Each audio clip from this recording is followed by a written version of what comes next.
de novo, né, nesse processo de aulas ambientes virtuais, conteúdo, etc.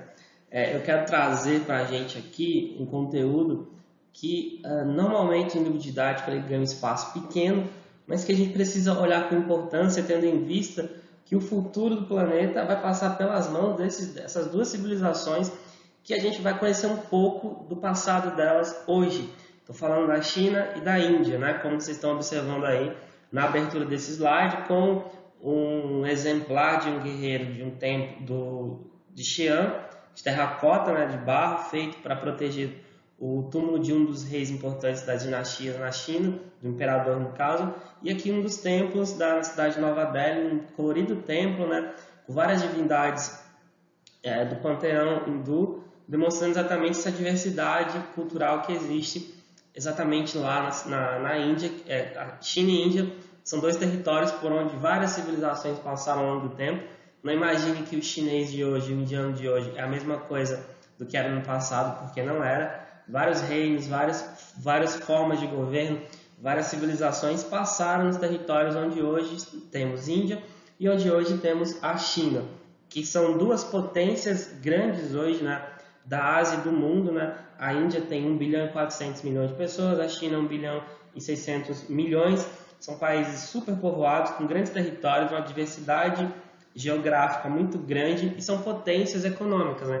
A Índia, ela está entre os 15 países mais poderosos do mundo, tem um grande exército, simplesmente, basicamente em algumas áreas, a primeira potência do mundo já, em outras é a segunda. Invariavelmente, o futuro do planeta vai passar pelas mãos da China.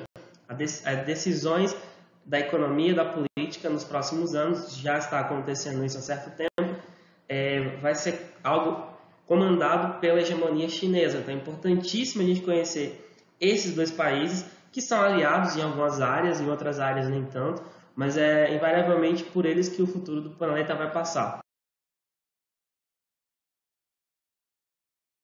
Então, quando a gente olha para esses povos, a gente também vai ver a presença de grandes cursos de água, de rios ao longo de sua história, como foi comum em outros povos, né? A gente pode dizer que também China e Índia são civilizações que começaram a partir das perspectivas do controle dos rios, dos cursos d'água, das enchentes e da tentativa de utilizar esse recurso tão importante que é a água para os processos de desenvolvimento econômico, político e social. Então, a China, por exemplo, iniciaremos com ela se desenvolve ao redor de dois rios, né? Os primeiros povos a habitar aquela região do Extremo Oriente, no rio Huanghe, o rio amarelo, e Yangtze, que é o rio azul, que são os dois maiores cursos de água da China, que até hoje tem importância econômica muito grande, onde começaram as primeiras obras de irrigação, especialmente do cultivo do arroz, trigo e outras gramíneas, e a partir disso a gente vai ter uma série de desenvolvimentos, né? Por exemplo, do ponto de vista da criação de porcos, cabras, carneiros e cães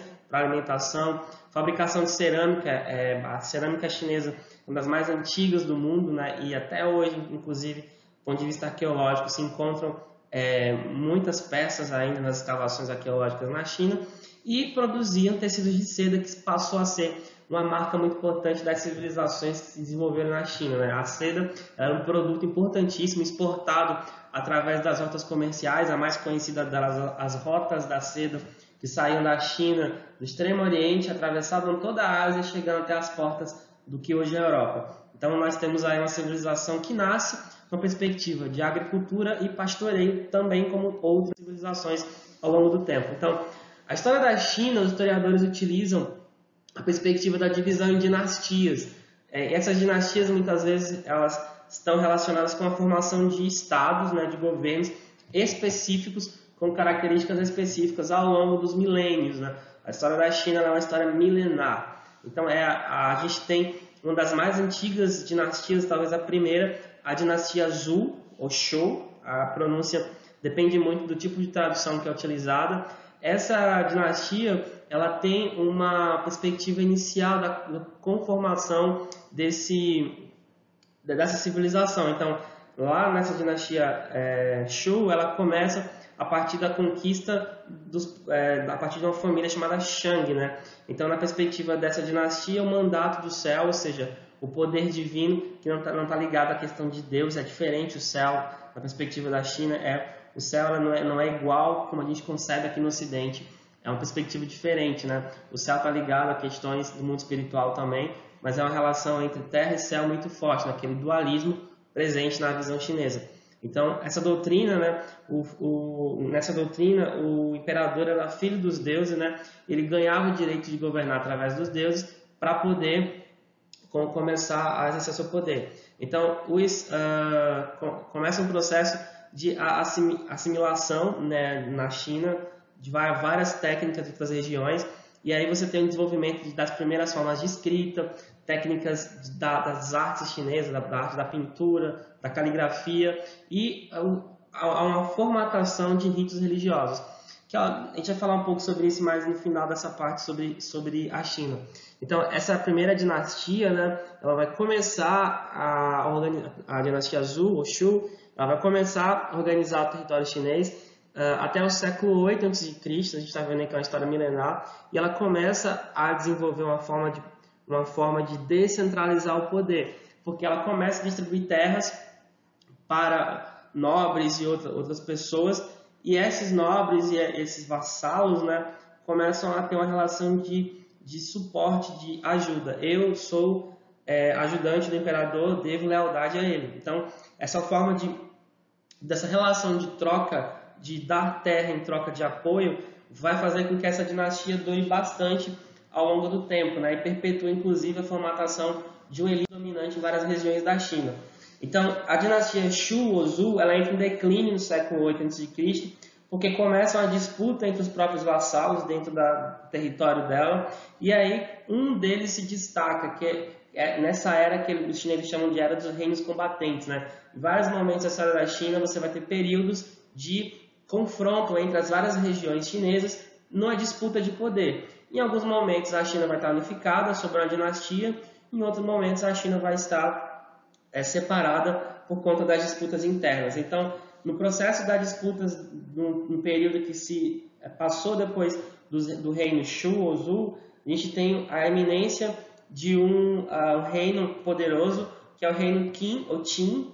Por isso o nome China vem, na realidade, desse nome, né, Xi'in, em mandarim, que centralizou a política chinesa, formando o primeiro grande império, né? Se a primeira dinastia chinesa ela dominava uma região pequena, próximo dos dois rios, esse império foi inicialmente um dos primeiros grandes impérios territoriais lá na região da China, da Zhonghu, ou o Império do Meio, né, como a China até hoje se chama. Então, em 221 a.C., veja que já passou um período muito longo entre o primeiro momento de separação, depois a emergência, o surgimento do reino Qin. A gente tem a unificação a partir da figura dos primeiros imperadores da China, autoproclamado imperador, que é o Qi Huangdi. Então, esse sujeito, que era um cara bastante violento, em muitos relatos que se confundem mito com realidade, o que aconteceu, demonstra que era um cara muito violento, vingativo, mas ele teve uma grande audácia política, uma grande visão política, de começar a constituir padrões de governo na China, né? Ele aprofundou muito dos padrões que já existiam, e ele começou a criar uma burocracia, ou seja, um governo centralizado, onde o Estado passou a ter um poder muito grande sobre tudo controlava. Ele começa a impor a questão de um idioma, de uma caligrafia em comum. Então ele padronizou a escrita, que era bastante complicada, que se você acha que é complicada hoje, já foi muito mais. E uma moeda única para facilitar o comércio e as grandes obras públicas. Então, as fortificações ao redor de cidades, os diques para controlar as cheias, pontes e por aí vai. Então, assim, ele expandiu no território muito maior o predomínio do Estado e criou o primeiro governo centralizado dentro da China, que para os historiadores pode se configurar como o primeiro grande império chinês, né? Da dinastia Qin ou Qin, que daí vem o nome China, né? A origem do nome. Então, essa imagem que vocês vão ver aí no slide quando vocês baixarem, é a imagem que não se sabe realmente se era assim, do imperador Qi Huangdi. Então, essa burocracia chinesa criada no governo dele, ela foi responsável pela organização dos trabalhos agrícolas, pela estocagem do excedente da produção, pela distribuição de cereais em época de fomes, ele começou a organizar a mão de obra para fazer as grandes construções e ele passou a aplicar punições e constituir os primeiros tribunais e códigos de punição dentro da tradição chinesa. Então, ele é considerado, digamos assim, o pai do Estado chinês, né? O sujeito que cria a China de fato, né? Que a partir da dinastia Qin se pode configurar de fato a existência da China enquanto uma entidade que vai se modificar ao longo do tempo, mas que as tradições vão ser construídas a partir das referências criadas pelo reino Qin ou Qin. Então, essa sociedade imperial na China, ela passa a ter características que vão mudar um pouco ou quase nada ao longo dos milênios, ou basicamente dos séculos. Então, a gente tem aí, como uma sociedade complexa, a base dela, a gente tem um pequeno número de escravos. É interessante que na China, a escravidão e outras regiões da Ásia, a escravidão não era algo praticado em grande escala, como era, por exemplo, na Mesopotâmia, no Egito. A gente tem aqui a presença pequena de escravos, especialmente prisioneiros de guerra. Então,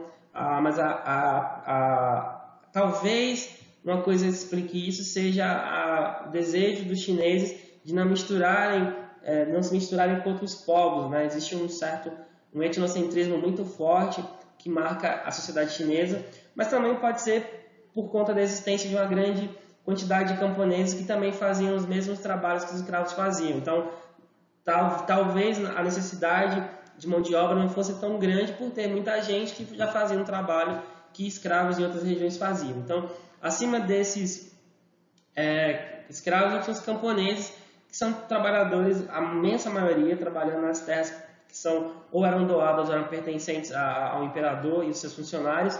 Então, trabalhando nesse regime aí, praticamente de obrigação, trabalhar para sobreviver. E, obviamente, em muitos momentos eles eram convocados para a guerra, convocados para trabalhar nas obras do Estado chinês e, obviamente, deviam obediência à sua hierarquia. Acima deles, a gente tem aí essa classe média, que muitas vezes se confundem entre si, mas são grupos específicos, né? Funcionários do governo, a partir de certo momento, passou a ter concursos públicos, digamos assim, para que o sujeito pudesse entrar como funcionário do governo. Então, tinha provas de canto, de dança, tocar instrumentos, caligrafias, todo um processo muito complicado para que você mostrasse habilidade suficiente para que você fosse aceito como funcionário do governo. E dava muito status, porque você representava o imperador nas diversas regiões da China. Então, cobradores de impostos, aplicação de multas por uma série de coisas, organizador de grandes obras. Então, tinham vários cargos dentro da administração pública chinesa já nesse momento e, obviamente, era bastante cobiçado e, por conta disso, existia um concurso de habilidades para provar que você poderia ser um sujeito apto a ser funcionário do Estado chinês. Seguindo adiante, a gente tem aqui os pequenos comerciantes, né, nas pequenas cidades, os grandes mercados que vendiam os produtos dos camponeses, pequenos proprietários rurais e os artesãos. Acima deles, a gente já começa a ter as classes mais privilegiadas. Então, os grandes proprietários de terra, existia propriedade privada na China, diferente de outras regiões, nem tudo pertencia ao imperador. Lembra que lá atrás já havia uma tradição de dar terras para manter relações de poder no começo da China, no Império Shu? Aqui permanece isso. Então, existiam terras do imperador, mas existiam terras das elites chinesas. Então, aqui o Estado, a terra toda não pertence ao imperador, mas obviamente pertence a pessoas próximas a ele. Os mandarins, né, que são os funcionários públicos mais fortes, aqueles que governavam províncias, aqueles que faziam a administração mais forte, próxima do imperador, que são chamados mandarins. Então, eles tinham muitos privilégios, né? Muitas vezes eram nobres também, a maior parte deles. Por isso o nome mandarim, né? A gente associa. Inclusive, interessante, são os funcionários públicos letrados. São os sujeitos que tinham um alto grau de conhecimento da escrita.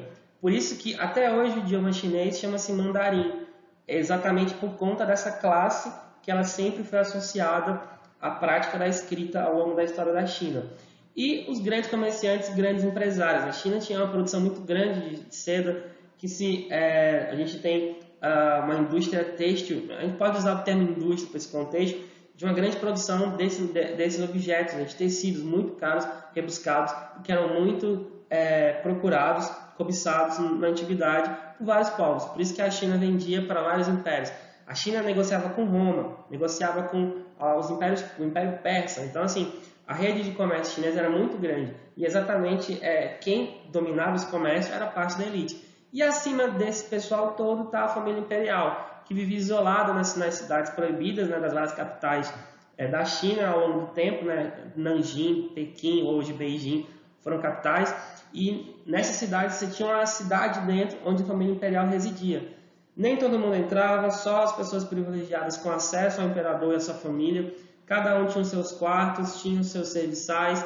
Existia uma forma muito complexa de se reverenciar para as pessoas. Então, essa família imperial, ela não vivia na rua, literalmente, né? Poucas vezes saía em público. E, obviamente, você tinha toda aquela aura de respeito a essa família, ou seja, representava o poder. E cada vez mais, ao longo da história da China, ela sempre foi se isolando, né? Por isso que em Pequim a gente tem a cidade proibida, que tem esse nome não à toa, né? Porque era proibido entrar nela quem não tivesse autorização. Se você quisesse invadir, você ia ser morto, na realidade. Posteriormente ao governo do Ti Huangdi, a gente tem vários períodos, né? E aí ele acaba morrendo e a gente mergulha a China na nova guerra civil. Então, no meio da crise, em 206 a.C., assume o trono Liu Bang, que inicia uma nova dinastia, dando continuidade ao governo do Ti Huangdi em muitos aspectos. Então, a gente tem o início da dinastia Han. Han é o nome do grupo étnico, né, do grupo chinês mais poderoso até hoje. Então, 90% dos chineses são Hans. E aqui se confunde dinastia com o povo, né, o nome que se dá aos próprios chineses, né, a dinastia Han e a etnia Han. Então, a gente tem uma dinastia que durou 400 anos, ou seja, ela começou ali por volta de 206 a.C. e ela passou mais 4 séculos até por volta de 200, já depois de Cristo. Ela manteve basicamente muita coisa, né? A unidade imperial, ela avançou o comércio da seda, ela continuou a investir em obras públicas de navegação, estradas e fortificações, e ela desenvolveu uma ampla produção de papel. Não precisa nem dizer o porquê é importante o papel, especialmente para o Estado. O papel é importante, especialmente feito de arroz, para a propagação de ideias. Quem criou a imprensa, por exemplo, não foram os europeus, foram os chineses. Então, a gente tem uma civilização que criou várias coisas no mundo. Por exemplo, criou a bússola, que foi um instrumento utilizado pela China. Ela foi pioneira nas navegações. Enquanto os europeus estavam lá morrendo de peste negra, estavam no período medieval, um período bastante complicado, conturbado, pobre, etc. e tal, a China estava no auge e ela navegou nos oceanos Índico e Pacífico durante muitos séculos antes dos europeus. Então, a bússola, por exemplo, é uma criação chinesa, assim como a pólvora. E essas invenções chegaram na Europa através dos árabes, com quem os chineses comercializavam durante muitos séculos. Então, muito da China a gente tem como elementos que ela criou muito antes de nós ocidentais termos acesso a eles. Então, por exemplo, a gente tem nesse momento o aprimoramento da acupuntura. A medicina chinesa tradicional é extremamente antiga, extremamente eficaz. Muitas vezes, o próprio chinês atual, ele acredita muito mais nessa medicina tradicional chinesa das plantas, desses instrumentos dessa medicina tradicional, do que propriamente na medicina convencional que a gente conhece hoje. Tanto é que na China é muito comum as pessoas se tratarem com as duas, seja com a medicina tradicional ou com a medicina convencional, porque existe uma tradição muito antiga. E, por exemplo, a acupuntura, que é aquela forma de combater doenças com agulhas, ela surge, se desenvolve nesse processo aqui ao longo da dinastia Han. Então, a gente tem aqui um mapa demonstrando esses caminhos da Rota da Seda, que começa lá em Chang'an e vai até as portas da Europa ali, né, em Bizâncio, né, chegando no Império Romano do Oriente, passando por diversos povos, né, como os persas, passam pelo norte da Índia, então, assim, pela Arábia. Então, as relações comerciais entre os chineses e vários povos são antiquíssimas e possibilitaram, claro, além da movimentação de mercadorias, a movimentação de elementos políticos, sociais e culturais. Então, era muito comum você encontrar produtos chineses já no Império Romano, por exemplo. Tapetes, peças vendidos pelos chineses, enfim. A gente imagina que o mundo antigo ele é todo desconectado, mas ele não é. Aqui a gente tem, por exemplo, esse caminho. E é interessante que, inclusive, séculos depois, muitas epidemias elas se espalharam pelo mundo através dessas caravanas que passavam pela Rota da Seda. Uma delas, a mais conhecida e a mais mortal, que foi a peste negra, né? Que atravessou a Ásia toda, né? Infectou chineses, infectou os mongóis no meio da Ásia, chegou na Europa e também matou milhões de pessoas lá. Então o mundo sempre teve rotas comerciais, era conectado, pelo menos essa parte do mundo aqui. E a gente tem aí um império bastante antigo que tem essa relação de poder, de controle dessas regiões. Na China, a gente tem vários cultos, né, do ponto de vista religioso, mas ainda assim é um modo de vivenciar a religião muito diferente do nosso modo. Então, a gente tem, por exemplo, a doutrina do confucionismo, né, que foi elaborada a partir do século VI a.C. pelo Kung Fu Tse, conhecido aqui no Ocidente como Confúcio em português, mas é uma doutrina basicamente mais como uma postura filosófica mais do que propriamente a religião. Então, ela foi muito conectada dentro do Estado chinês e usada como forma de controle social. E até hoje, inclusive, isso acontece, né? O próprio governo chinês ainda se utiliza bastante dessa estrutura mental construída a partir do confucionismo para poder exercer essa dominação. Então, o que pregava o Kung Fu Tse? Veja, respeita as tradições do Estado, respeitar o chefe, o líder, a hierarquia. Por isso que na China a gente tem essa lógica de aceitar a dominação de um governo tão rígido quanto é o governo atual chinês. Um estudo como meio para o homem comum se tornar superior. Então, para o Confúcio, o letramento, o aprendizado, a vontade de aprender é essencial para que você aprimore-se enquanto ser humano. Então, sem estudo, não tem aprimoramento. Isso talvez seja um ensinamento interessante até para a gente do Ocidente, e inclusive. A moderação e a harmonia entre as pessoas. Então, é você cultivar o respeito sem brigar, sem disputas, evitar conflitos. Então, tudo tem que ser resolvido entre as pessoas com diálogo. Por isso, aquela questão, não questione o seu chefe, concorde com ele, evite conflito com o seu superior. E preocupar-se com questões políticas e sociais, ou seja, o Estado ele controlava essa parte, tinha essa lógica de buscar cultivar nos cidadãos esse respeito e essa paz, até porque é compreensível, numa região tão grande, cheia de conflito, essa doutrina ela servia muito como forma de controle social para evitar conflitos numa região tão grande e tão cheia de gente também, na verdade, né? A outra grande doutrina do pensamento chinês é basicamente o taoísmo. A gente está vendo aqui o símbolo do Tao, que é essa coisa dupla, dual, né? Que tem o preto e o branco, e tem uma ideia muito interessante aí dentro, né? Ou seja, o Tao é um símbolo de harmonia entre homem e natureza, entre homem e mulher, entre alma e corpo, entre trevas e luz, entre ignorância e sabedoria. Então, a leitura que se faz desse símbolo ela é muito profunda, ela tem vários significados e ela demonstra a busca pela harmonia, pelo equilíbrio. Então, ele incentiva a lógica da reclusão para viver direto com a natureza. Muitos taoístas iam para o meio dos bosques, das águas, praticar exercícios físicos, etc. e tal. O próprio Kung Fu é uma das lógicas que utiliza a perspectiva taoísta nesse sentido. Então, esse princípio do Tao, tudo uno, é a base de todas as coisas e é representado pelo princípio Yin, que é a noite, né, a escuridão, o negativismo, e pelo Yang, o dia, a claridade, a positividade. Então, esse símbolo que vocês estão vendo aqui, que é bem conhecido, inclusive, muita gente faz tatuagem, etc. e tal, exatamente essa lógica da busca do equilíbrio. Dentro da luz, sempre há um pouco de trevas. Dentro das trevas, há sempre um pouco de luz. Dentro do homem, há um pouco de mulher. Dentro da mulher, há um pouco de homem. Então, assim, a gente tem aqui todo um princípio construído para buscar a construção de um processo de harmonia. Que, inclusive, esse símbolo é utilizado hoje, assim, no Oriente quase todo. A bandeira da Coreia, por exemplo, da Coreia do Sul, ela segue o princípio do Tao. Se observar, ela está lá vermelho e azul, mas na realidade é uma leitura desse princípio do Tao. Então, um posicionamento filosófico, né, criado pelo Lao Tse, e vai basicamente seguir essa perspectiva de cultivar essa harmonia nas pessoas. Então a gente viu, né, algumas características da civilização chinesa. A gente vai passar agora a abordar, a gente está na metade da aula, a abordar a questão da perspectiva sobre a civilização indiana.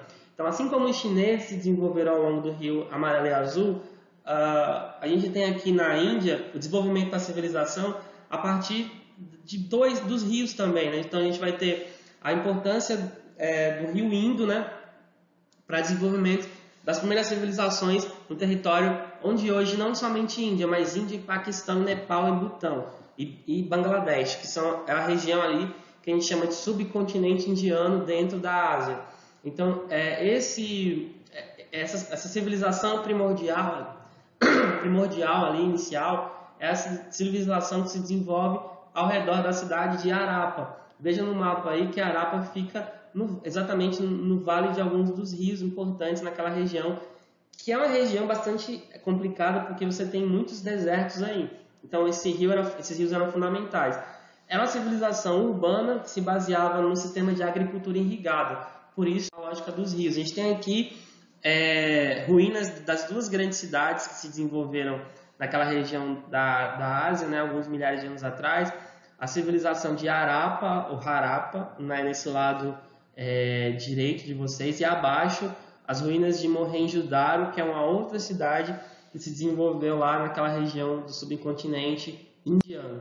Então, essa cidade de Harappa, a gente tem aí poucos indícios da presença de um poder baseado na religião. Tudo é muito baseado em pesquisas arqueológicas, porque não tem muitos documentos históricos escritos sobre esse povo. Então, a gente tinha uma elite basicamente feita por comerciantes, né? Uma cidade que tinha um planejamento urbano muito profundo. É considerado que lá a gente teve um dos primeiros sistemas de esgotamento sanitário do mundo, como a própria imagem, inclusive, mostra aí. Ou seja, as casas eram conectadas com o sistema de esgotamento sanitário, coisa que 50% ou mais das cidades do Brasil hoje não tem um sistema de esgotamento sanitário construído para toda a cidade. Então, existia regiões de guardar os cereais, né, silos, né, e esses eram usados como moeda de troca. Essa cidade começou a perder o poder por volta de 1900 a.C., porque enfrentou muitas mudanças climáticas, cheias muito profundas, secas muito graves, e aí declinou, mas deixou um legado arqueológico, histórico muito importante para aquela região do mundo. Um outro povo que se desenvolve na região indiana é essa civilização talvez a mais conhecida, que é a civilização hindu ou a védica, né? Basicamente, povos que vieram de onde hoje é o Irã, 2000 anos atrás, desceram o Vale dos Rios, que são os povos chamados arianos, né? São os povos iniciais dessa civilização. Eles são os criadores dos primeiros idiomas escritos daquela região do mundo, que é o sânscrito, que inclusive o sânscrito influenciou muitas línguas do mundo todo, inclusive o latim e línguas europeias, né? Tanto é que as línguas europeias são línguas do chamado tronco linguístico indo-europeu, porque uma parte delas tem origem lá atrás, bem atrás, em relação a algum tronco do sânscrito.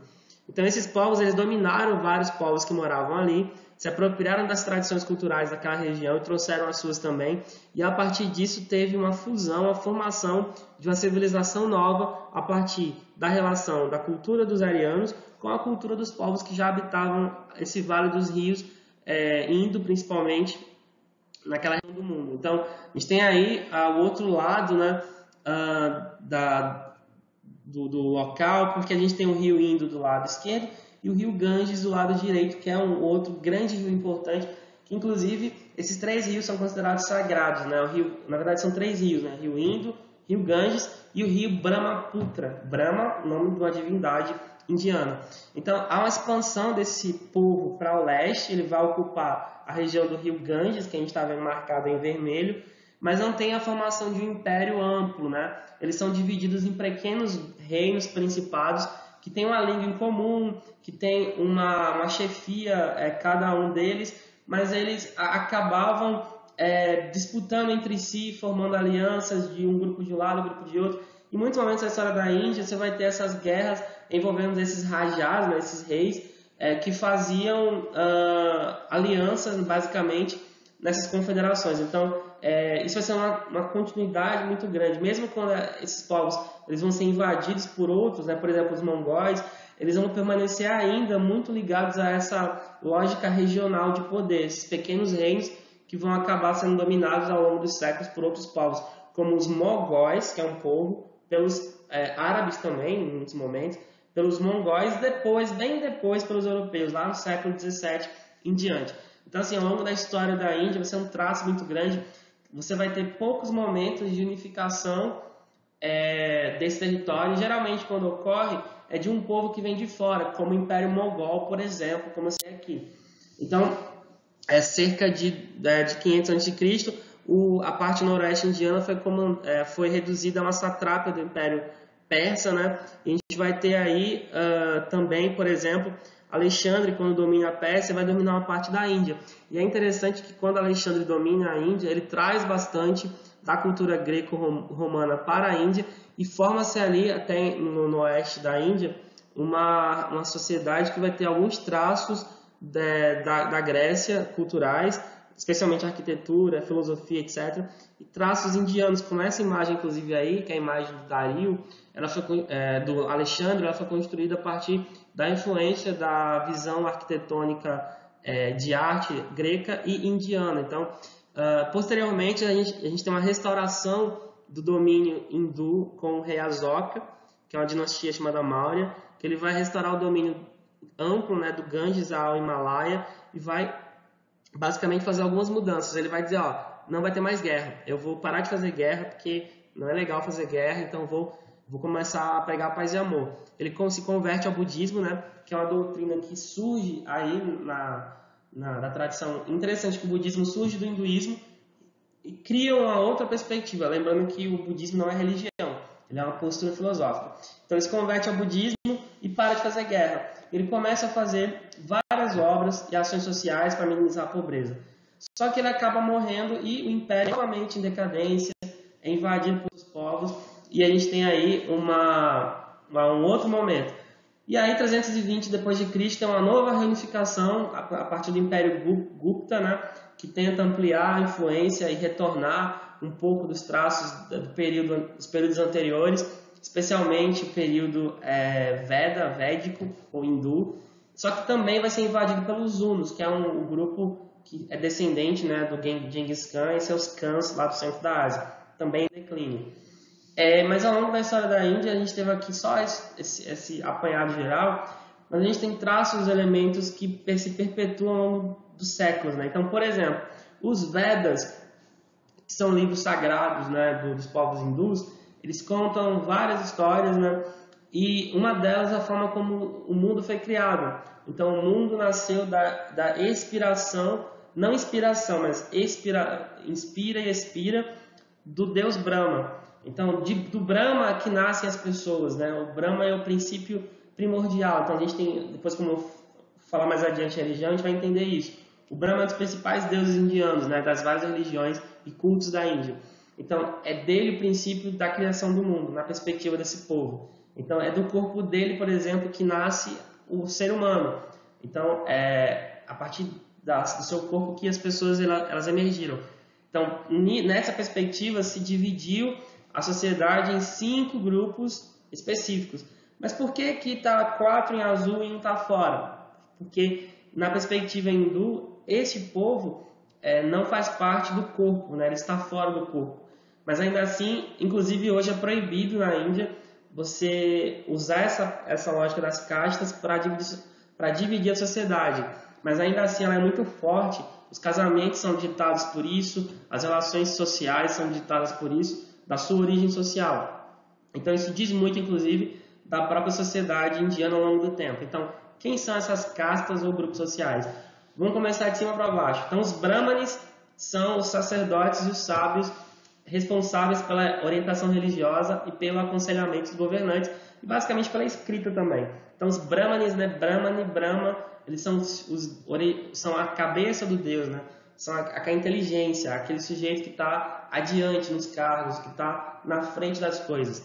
Abaixo dele tem os kshatriyas, né, que são os responsáveis pela ordem, os braços, são os sujeitos que basicamente funcionam através do braço armado, o exército, são os grupos que trabalham para manter a ordem social. Abaixo deles, vaixas, né, essa parte do corpo, comerciantes e proprietários de terra podendo ter grandes fortunas. Então, é o tronco, é o que sustenta o corpo. São os donos do poder econômico. Os Sudras são os trabalhadores braçais, apesar de ser braços, eles são as pernas no corpo. São sujeitos que eles devem obedecer quem está em cima. Então eles obedecem os membros superiores, os brahmanes, os kshatriyas e os vaishyas. E fora do corpo dos deuses está a poeira. São os párias, os dalits, que são aqueles impuros, os intocáveis. Na religião indiana, essas pessoas não podem ser tocadas. Quando você dá comida, você joga para elas. Quando você quer dar alguma coisa, você joga para elas. Então isso é uma perspectiva que hoje na Índia, uma parte da sociedade, ela critica essa visão de castas e tenta não seguir isso. Mas uma parte, especialmente os brahmanes, os kshatriyas, os mais privilegiados, eles ainda seguem essa lógica. Então, quem é Dalit dificilmente vai casar com um brahman. Quem é Dalit dificilmente vai casar com um kshatriya. Geralmente casam entre si. Inclusive, uns anos atrás, a Índia teve como presidenta do país uma senhora que era originária da casta Pária. Ela hoje não é mais presidenta, né? Ela acabou saindo do cargo, terminou o mandato dela, e ela foi historicamente a primeira Dalit a chegar no cargo desse tão importante que é ser um cargo de presidenta da República da Índia. Aqui a gente tem o nosso esquema, né, corporificado aqui, Brahmana, Kshatriya, Vaishyas e os Dalits na poeira. E do ponto de vista religioso, a Índia ela tem aí duas tradições, né? Basicamente a gente vai ver as duas. A primeira grande delas é o hinduísmo ou brahmanismo, né? Que ela não tem um fundador específico, um criador dessa religião, mas ela surge a partir das tradições orais, dos textos, histórias que existiam, né, nos povos que vieram, especialmente do centro da Ásia, descendo ali o Vale dos Rios, trazendo suas tradições culturais. Então eles têm, no caso, os Vedas, né, que são esses versos que trazem essa história da criação do mundo, e a partir do século V a.C., eles foram copiados em sânscrito, que é esse idioma aí que a gente está vendo abaixo, né?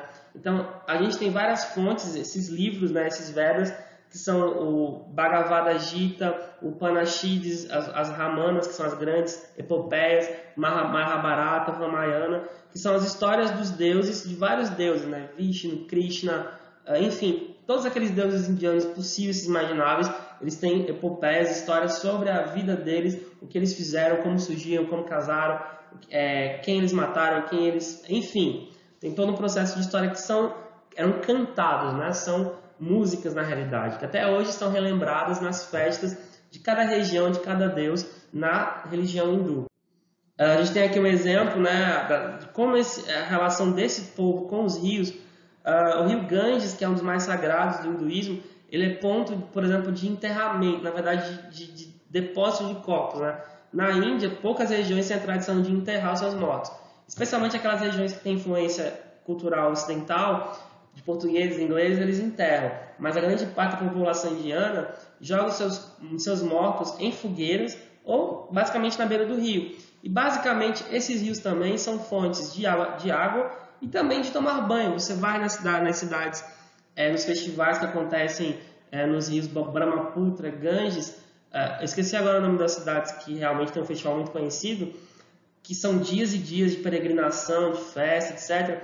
Você vê milhares de pessoas dentro desse... Eu, inclusive, vou colocar um vídeo sobre isso, desse festival, dentro desse rio tomando banho. Então, assim, é impressionante o modo como o indiano lida com esse rio, porque ao mesmo tempo que ele é sagrado, mas assim, existe um nível de poluição altíssimo nessas águas, e é muito comum o viajante que vai na Índia vai ver essas cenas das familiares indo com o corpo, colocar na fogueira e queimar ele na beira do rio, ou simplesmente o corpo ser colocado lá, se for, por exemplo, um Dalit. Então, assim, é uma relação bem, para nós, olhando como ocidentais, é uma relação bem complicada. Mas para eles faz sentido, né? É como eles enxergam e como eles se posicionam no mundo. Aqui a gente tem mais páginas dos Vedas, né? dos livros escritos em sânscrito. Vocês observam, tem muita imagem, né? Esses que estão em azul são os deuses. Né? Há uma convenção social antiquíssima na Índia que todos os deuses praticamente eles são representados com esse tom de pele, ora mais azulado, ora um pouco verde, um verde água. Mas eles são desenhados assim para parecer diferentes, né? Para mostrar a diferença que eles têm. Então quase todos eles aparecem nessa lógica.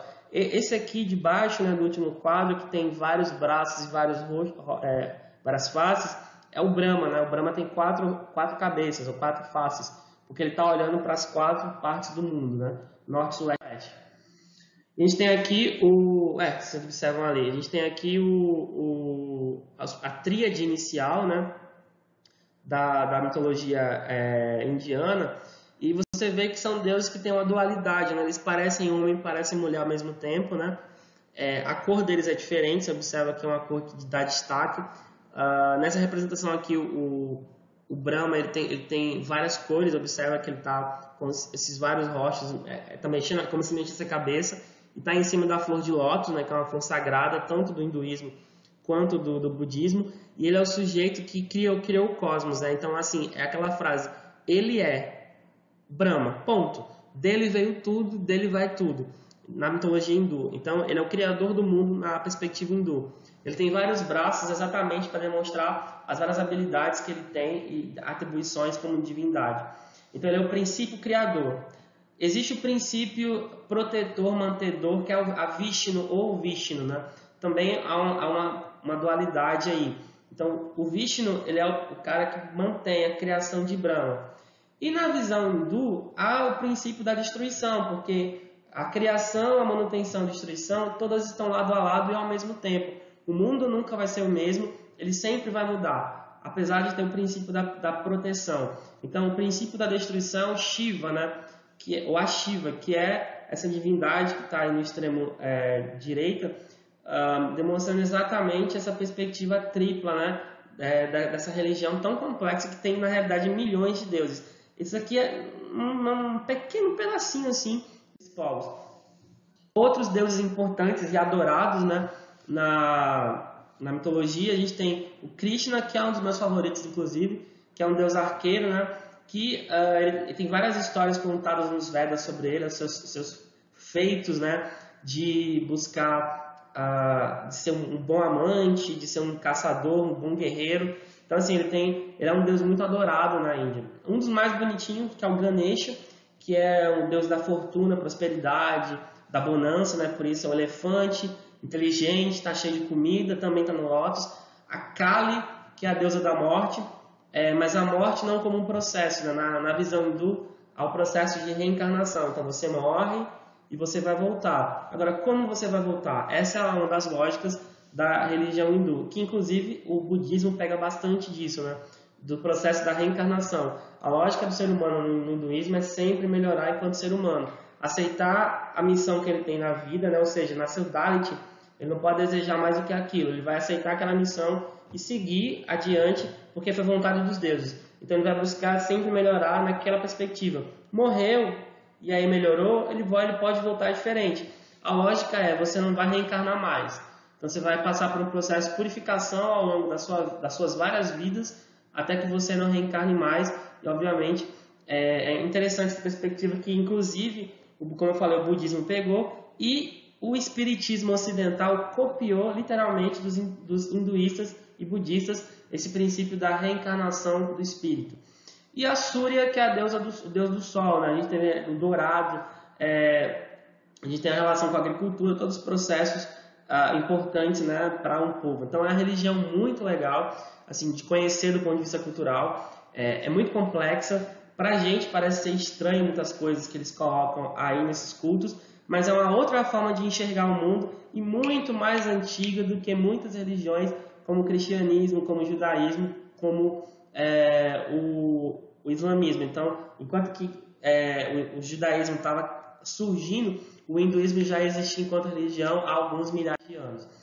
Então, a outra religião que surge exatamente ali, na região da Índia, é o budismo, né? O Siddhartha Gautama, que era um príncipe do norte da Índia, ele vai passar a se ver insatisfeito com a desigualdade e com o modo como os mais ricos tratam os mais pobres, né? Os brahmanes e as outras castas. Então, ele vê o tio dele morrer também, e ele não aceitava essa lógica da vida ser tão finita e da desigualdade. Então, ele sai da vida que ele tem e vai procurar conhecimento.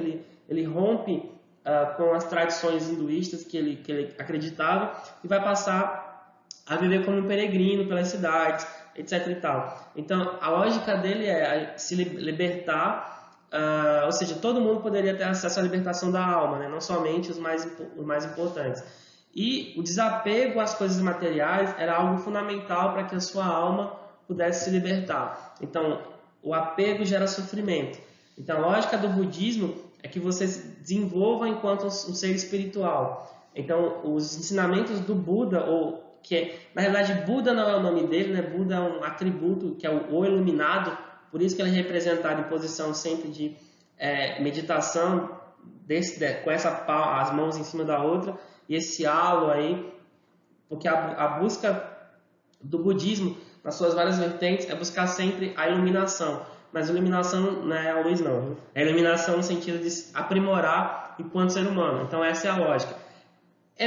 Muita coisa vem do hinduísmo, mas ele rompe com várias tradições do hinduísmo, especialmente essa lógica das castas, né? Porque eles não acreditavam nessa perspectiva da desigualdade. Então, para ele, a vida simples era a vida bonita. Por isso que você, por exemplo, os monges budistas, os caras que se dedicam à oração, então morando nos monastérios, eles não trabalham.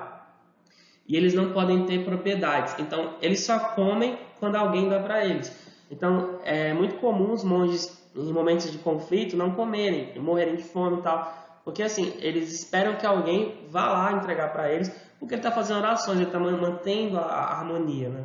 Então, eles vivem de doações, basicamente. É interessante o modo como o sujeito que entra no budismo e vai seguir a religião plenamente, é uma religião que cultiva o não conflito, né? Cultiva o desapego às questões materiais, incentiva a alimentação regrada, uma vida equilibrada de cabeça e corpo. A gente tem os princípios da meditação, yoga, etc. Quase todos eles vêm também do budismo. Então, é uma das tradições culturais que nascem na Índia. Interessantemente, na Índia, a gente tem poucos budistas. Eles ficam mais no norte do país, na fronteira com o Nepal. Então, a religião que nasce na Índia, ele acaba sendo perseguido ali, sai, mas ela se expande na Ásia como um todo. Então, assim, a presença do budismo é muito forte no Nepal, no nortezinho da Índia, no Butão, na China, no Japão, na Coreia e alguns países do Sudeste Asiático. Mas assim, não é uma religião que tem bilhões de seguidores. Acho que chega a uns 200 milhões de pessoas, ou até menos, inclusive. Na própria Índia são pouquíssimos milhões de seguidores em comparação com outras religiões que também estão lá, como o islamismo, que tem 100 milhões de seguidores, o próprio hinduísmo, que tem 900 milhões de seguidores. Então é uma religião muito minoritária na própria Índia, mas nasceu lá e de lá se expandiu para o resto do mundo. Então, assim, basicamente a conversa terminou aqui. Eu vou colocar este vídeo lá no nosso ambiente, vou colocar este slide que está aqui, vou colocar alguns vídeos como anexos à aula sobre a religião hindu, para vocês conhecerem um pouco dessa tradição, e um sobre a China, para vocês conhecerem alguns aspectos interessantes dessa civilização. Na próxima aula a gente vai ter assunto novo e posteriormente uma outra atividade. Vocês estão me devendo as visitas no ambiente virtual, a assistência dos vídeos está abaixo do que eu esperava e espero que vocês sejam mais ativos na participação, porque vou cobrar isso muito de vocês, seja virtualmente ou quando voltar às aulas presenciais, ou seja, vocês não vão escapar de mim. Abração, se cuidem, até mais!